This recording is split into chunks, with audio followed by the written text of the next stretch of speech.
Hoy, Erwin Tolfo, nalipat na ba sa mukha mo yung kalyo mo sa paa? Sobra na kasi ang tigas ng mukha mo eh. Bakit ka magkukundi ng lihitimong Blue Ribbon Committee? Bakit? Binoto ka ba ng 13? Si Win Gatchalian, binoto ba ng 13 para maging Senate President ayon sa saligang batas?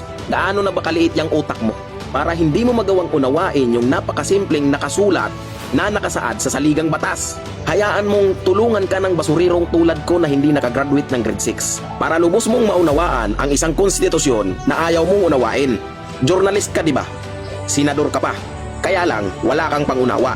Kahit simpleng mamamayan lang, hindi mo naman kasi kailangan maging abogado o senador para maintindihan mo ang saligang batas at konstitusyon.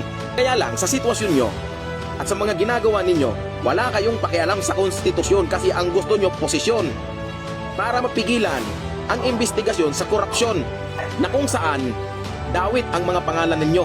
Madaling maintindihan kung ano ang nakasaad sa ating batas. Ayon sa 1987 Constitution, Article 6, Section 16, malinaw na nakasaad na ang Senado ay binubuo ng 24 na senador. Upang magkaroon ng lehitimong halalan para sa Senate President, kinakailangan ng mayorya o higit pa sa kalahati 13, hindi 12. 13 ang kailangan na boto, hindi 12. Naintindihan mo ba? Ang paulit-ulit yung sinasabi yung Abilino versus Cuenco, 1949 Supreme Court Decision. Ito yung madalas nyong banggitin, di ba? Ito yung butas na ginagawa ninyo para ipagpilitan yung 12 boto at ikundinang kayo ang lehitimo. Napakalinaw sa nakasulat doon sa Abilino versus Cuenco. Napakalinaw ng nakasaad doon na pwede lang ibawas ang bilang ng isang senador kung siya ay patay na o hindi sakop ng kapangyarihan ng Senado, nag-resign o natanggal. Nag-abroad ba si Bato? Nag-abroad ba si Jinggoy Estrada? Patay na ba yung dalawa? Hindi pa, di ba? Huwag kang excited. Antayin mo panahon mo, huwag kang mangagaw ng posisyon. Punya mas naman. Mag-isip-isip mo, sir, ng konti. Huwag mong gawing tanga yung sarili mo. Huwag nyong gawing tanga yung si Gatchalian. Si Gatchalian naman uto-uto. Umayag sa gusto nyong gawin na bindalo.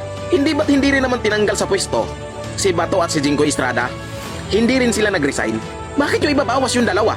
Nangingibabaw sa ating saligang batas ang Artikulo 6 at Section 16 at ang desisyon sa Abilino versus Cuenco, huwag nyong baluktutin. Hindi nyo pwedeng baluktutin para maipagkasiya nyo yung bilang nyo na 12.